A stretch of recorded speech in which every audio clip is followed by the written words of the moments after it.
Good afternoon and welcome. I would like if you could please stand and remain standing until after the posting of the flags, the reciting of our Pledge of Allegiance, and then the singing of our national anthem.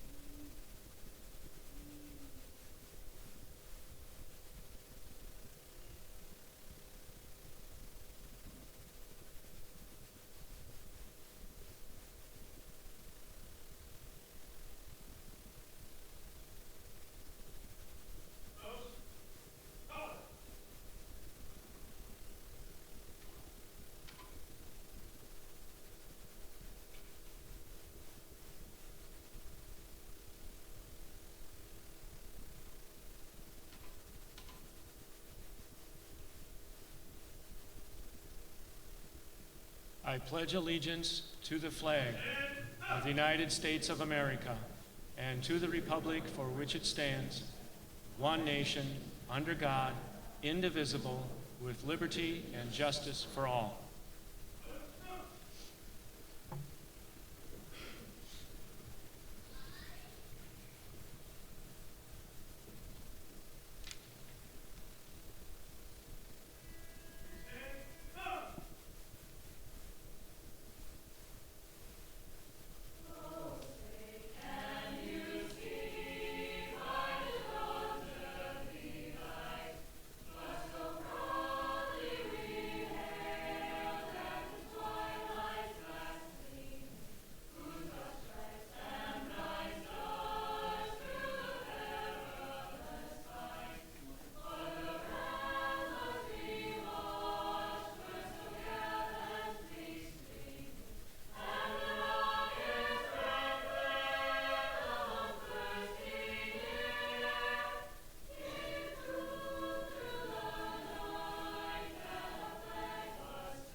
Good afternoon, everyone. If I could ask you to remain standing for a moment. It's my pleasure to welcome you to Merrill High School's Veterans Day Assembly this afternoon.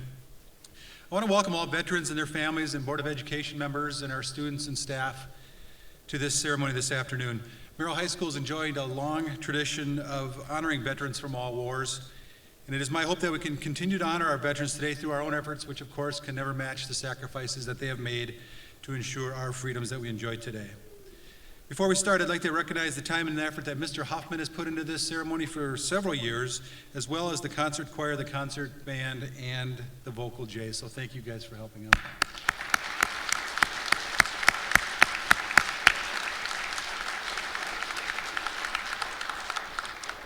To start our ceremony at this time, I'd ask that you join me in standing for a full moment of silence, commemorating all veterans who have served and are serving today. So please join me for a moment of silence.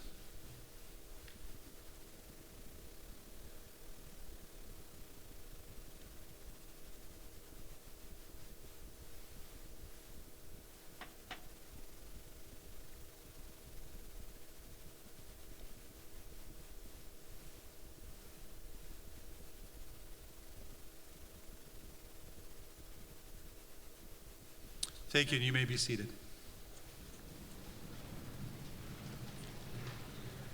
At this time, it's my pleasure to introduce Mr. Russell Iwan. He will introduce us to the Voice of Democracy speakers and winners from Merrill High School. How about a nice round of applause for Mr. Iwan?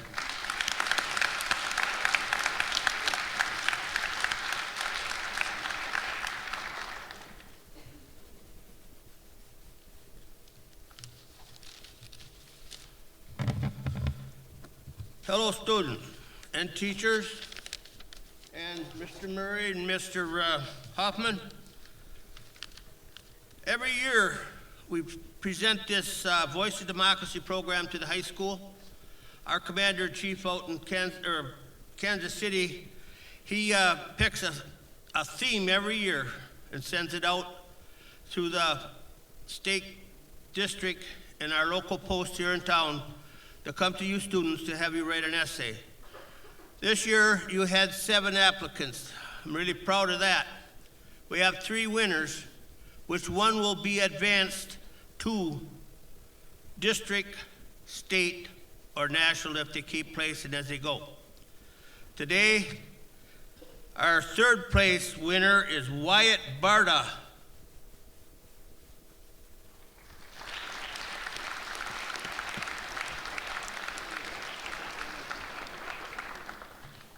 Wyatt Barda here? Okay. The 2nd place winner was Elizabeth Wykes. She was here at the first session. Okay.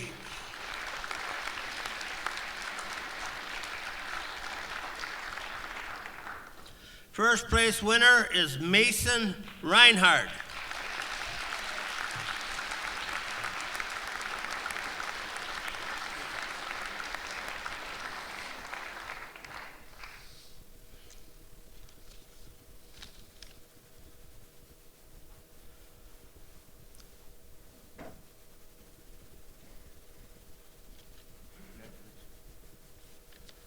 We will honor and respect you. We'll have a banquet for these students on the 24th of January, and we will have different officers from the state and the district there. Our program has been going very well throughout the years, and they want to come and see how we do it. Well, we don't tell them any too much secrets. Okay, one other thing. On this program, I also go around and ask for teachers and for Teacher of the Year. And this year, you have one in your school. There are 3 different sets of them that could be K through 5, 6 through 8, and 9 through 12. This year, this is the first time, and I've been here about 11, 12 years doing this, is the first time we had all 3 brackets filled. And this year, your Teacher of the Year is Mrs. Susan Yeager, your science teacher.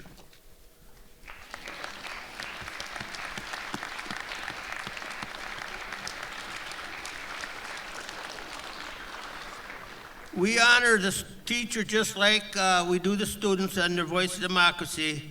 They will be honored as they go up the chairs, and she will be at our banquet on the 24th.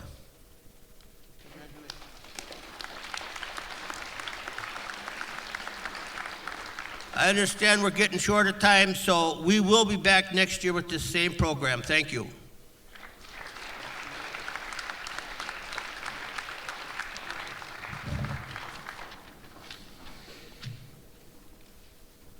At this time, it's my pleasure to introduce to you the concert choir under the direction of Mr. Chase Tonar.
Thank you very much for that.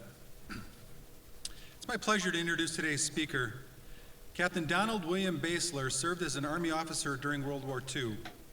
He was part of the 106th Infantry Division assigned to Company A of the 424th Infantry Regiment. During the war, Bill was a weapons platoon leader engaged in the now famous Battle of the Bulge. After the war, he remained as a company commander in occupied Germany. When he returned to the United States, he got married, he finished his college education and became a biology teacher in Wisconsin and in Washington State. He later became a principal and then a high school superintendent. He and his wife Marcia have been married for 68 years and they have 3 children, 6 grandchildren, and 3 great-grandchildren. Please join me in giving a nice warm welcome to Captain Basler.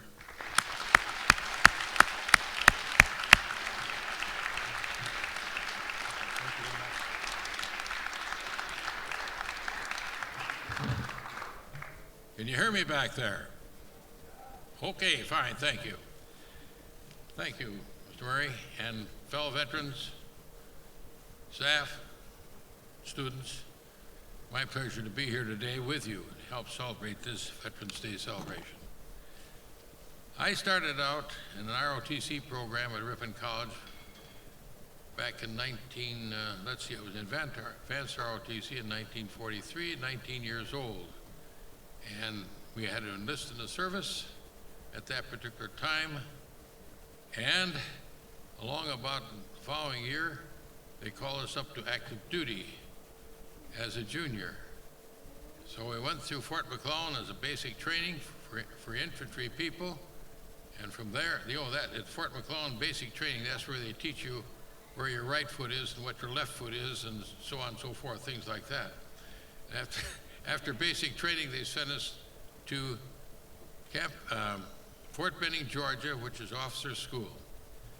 When I graduated from there, and I was just 21 years old, and I was assigned to the 106th Division at Camp Atterbury, Indiana, and they were getting ready to go overseas and to England to start out with. We sailed out of New York Harbor on a boat called the Aquitania, which is a retired British liner, and I was assigned to a cabin. It's C-32. I thought, boy, I got a cabin on this thing. When I got to that cabin, I found out there was 129 other guys in that cabin, and the bunks were 5 high. We didn't spend very much time in there. But at any rate, we got across over to England, spent about a month in England, and then took some very small boats, started across the channel, English Channel, into France. Now that crossing should have taken a couple hours, but we got out in the middle of the channel and we got in very rough water. They couldn't land, so instead of taking just a couple hours, we sat out there in the middle of the English Channel for 2 days. And you might say we had one bunch of seasick infantry people, very seasick. We got off in the rain. We stood in the rain for the rest of the day, waiting for transportation on up into Belgium. We rode for a day and a half up into Belgium, and our particular company ended up in a little town very close to the German border called Lummensweiler. Very good. We were good to get there because little farming community, there were lots of barns full of hay. The men were soaking wet after riding in those trucks and our experience out in the ocean. So they got a chance to dry out, and they had a lot of nice hay to sleep in. The officers were put in a farmhouse, and we spent the day there, or spent a few days there. On the morning of December 16th, when we were having breakfast about 6:30 in the morning, a couple artillery shells started falling into this little village, punching some pretty good sized holes in the sides of buildings and into the roof. We knew we were going to be committed at that particular time, and an hour or so later, we got our orders to move front up about 2 kilometers onto the front line. When we got there, we weren't there more than a few minutes, and I experienced the first casualties of my particular platoon. My machine gun section leader got hit in the head, and he had to be evacuated, and one of my mortar squad leaders, he lost both thumbs with a piece of shrapnel, and he had to be evacuated.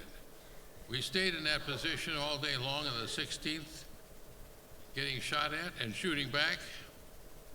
And the night of the 16th, we ended up, well, the Germans moved into the little town, and the morning of the 17th, we were surrounded. But they didn't know where we were, but they had us surrounded. But we broke out and made a dash into the nearby woods, and there we found other elements of our particular battalion, including our battalion commander. We spent the rest of the day there, and then that night we moved out to another area, moving south, getting away from the Germans to a little town of Mansfeld. And we stayed there for several days, holding off the Germans until it became what they call a teardrop position. In other words, the Germans had gone around both sides of us. And we either had to get out then or be surrounded and captured. So that night we left. We walked all night, and it snowed, there was a lot of snow, and many of my men did not have overshoes because the Army, in its wonderful wisdom, had sent a whole bunch of overshoes up to the front line, but they were all size 9s and 10s and lower. And of course, most of us couldn't get their feet into that size of overshoe. And that became very important later on. But anyway, as we were evacuating the next morning, we were still moving out, and it came time for a break, and the whole column stopped, and time to have a lunch or breakfast, if you want to call it that. A K ration. K rations are rations that came in a box about the size of Cracker Jacks. You know what that is? You still have those things? Anyway, came in a box that big. They were heavily waxed jobs so that you could burn them. And inside that Cracker Jack box was a can of either cheese or a can of eggs and bacon or a can of potted meat. Along with that, a candy bar or a bar of dried fruit. There was a package of 4 cigarettes, a box of matches, a toilet paper, and a bouillon cube or either potted coffee, and that's what you had to eat. Well, we lived on those things for quite a while. But at any rate, when this column stopped, well, it stopped, you're standing around in snow, you just love to sit down because you're so gall darn tired, there wasn't any place to sit, except we noticed there was a dead horse right across the road from us. And he wasn't covered with snow, so that's where we sat and had our lunch or breakfast, whatever it was. We sat on a dead horse. So when I think about it now, it's kind of revolting, but at the time it was kind of thankful that we had a place to go. We continued on then to an area above Mannheim, Belgium, which the Germans owned. They had taken that, and we were trying to get around on the other side of them so we could stop their further progress or help stop it, not us alone. We got up on top of this big ridge which looked down on Mannheim, and my commander, battalion commander, by this, asked me to take lead of patrol, reconnaissance patrol, over to the next ridge and see if anybody was there. We had no idea because communication was very poor. I led the patrol down at the bottom of the valley, and we stopped down there and got out the compass and a flashlight to see where we were at and trying to get ourselves oriented. In the meantime, we could hear crunch, crunch, crunch, crunch. We thought, oh boy, we're in trouble. There's a German patrol apparently coming. As it got closer, we realized it was not a German patrol. It was a family of these huge wild boar, you know, the ones with the big tusks. Well, they went by. We didn't bother them, and they didn't bother us. Anyway, when we got across the valley, we did find out that there was a unit on the other side that was blocking that side. So that was good news. Good news, excuse me. After that, while we were there, it was still snowing and very cloudy, very cold, and the announcement came that a priest was going to come and have Mass right at our line. And we went back, all 21 of us of Company A, that's all that was left of 200 men. We went back and we had Mass just a few hundred yards, not even a few hundred yards, maybe 100 yards behind the front line with this priest, and it was the most impressive religious ceremony that I've been to in a long time. But you can well imagine, if you take your student body here now, which I say there's probably 400 of them, 200 in a company, and I was the only surviving officer left in that company, and I only had 21 men out of the 200. So church was a pretty important, or belief in God, if you want to say it that way. I didn't find any atheists up there. The other thing was that on these, we were feeding on these K rations day in and day out because we didn't have any kitchens. We lost those to the Germans too, for that. So a Jeep driver went back to see if he could get more ammunition, get food and so on, and he returned with the ammunition and food, more K rations. But he brought a sack of rice. So we took a helmet, we cooked up a bunch of rice, we cut up a bunch of these fruit bars into the rice, and we had our Christmas dinner. But he also, while he was back there ramming around the rear area, he found out that some rear echelon officer had a bottle of vodka. He had a bottle of vodka. Now we had it. He brought it forward. So we ate our rice. We each got a swig of a bottle of vodka, and that was our Christmas dinner. About that particular time, right around Christmas Day, the weather cleared, and the sun came out, beautiful blue skies, and the Air Force started to fly. And when they started to fly early in the morning, the skies were blue. Within an hour or so, there were so many flights that went over that they actually clouded up the sky and became a very cloudy day with all the vapor trails. We stayed there for quite a while. Eventually, we had to withdraw out of that area too, and we ended up in another area near Spinot, Belgium, which is another small area. And while we were there, our Christmas mail caught up with us. Sacks and sacks of mail, letters, Christmas cards, boxes of things like that, cookies and whatever. And this was all for the men that were missing in action. Remember, there were only 21 of us left of the original company. We had about 160 or 70 men that were gone, missing. So this other officer, myself, he had joined us. We sat there and wrote back on these envelopes, these packages, missing in action, returned to sender. Did that. And that is quite an experience when you think about doing something like that.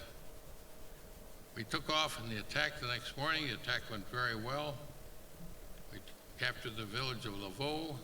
Then we captured the high ground above that.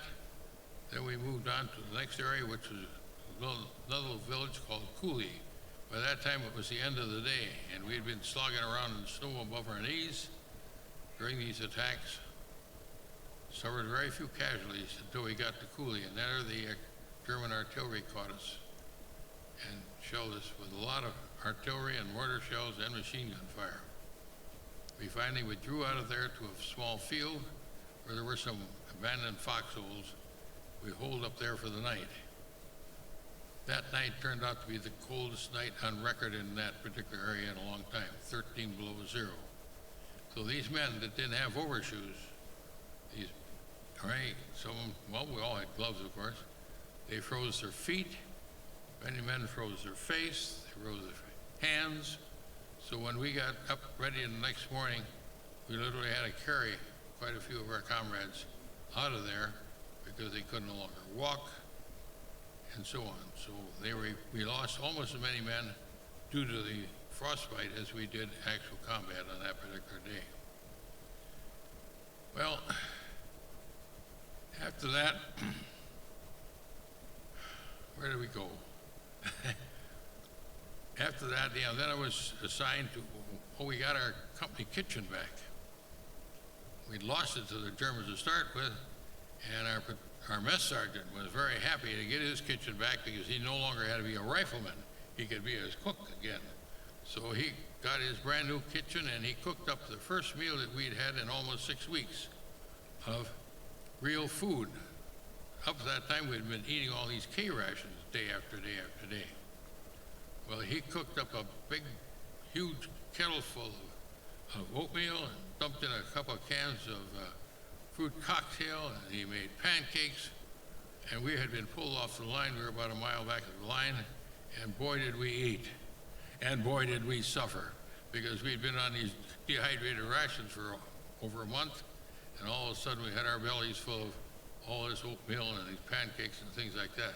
It was not the smartest thing to do that we did, but we enjoyed it. After that, we were stationed in an area called Losheim, and we stayed there until, I just don't know what the date was, but that's when finally the word came that the American troops were going to start pushing back in earnest, and we pushed back, went through the Siegfried Line, which is a big line of pillboxes and tank traps and so on, pushed the Germans back, and they were running backwards as fast as we could run forwards.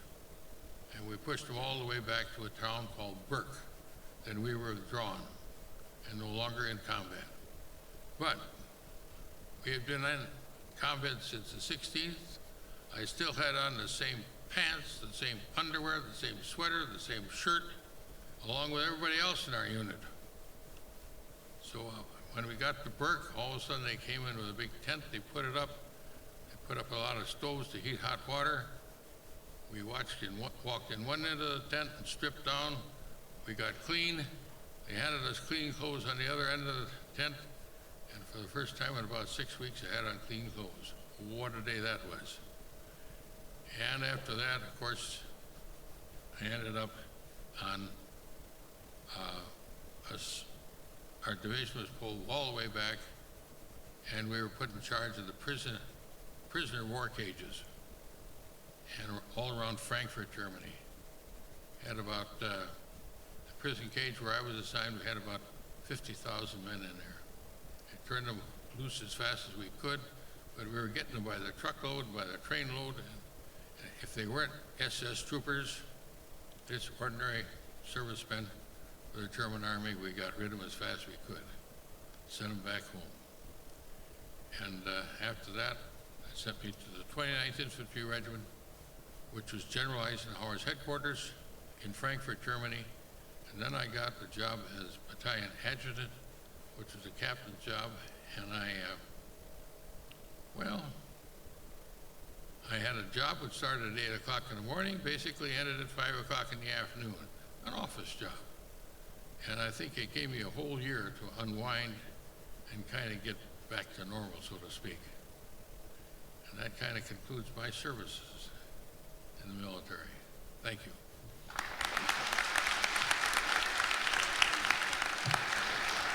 Thank you very much. Nice job.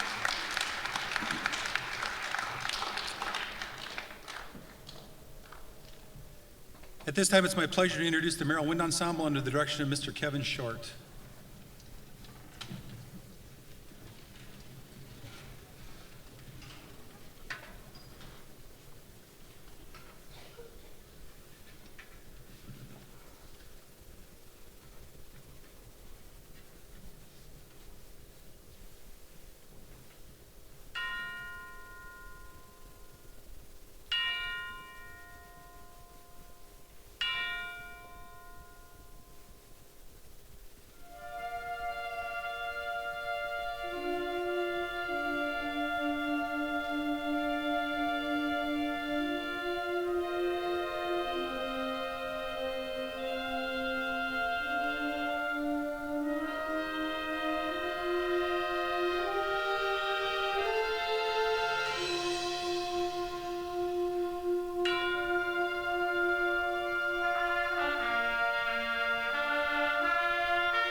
Thank you.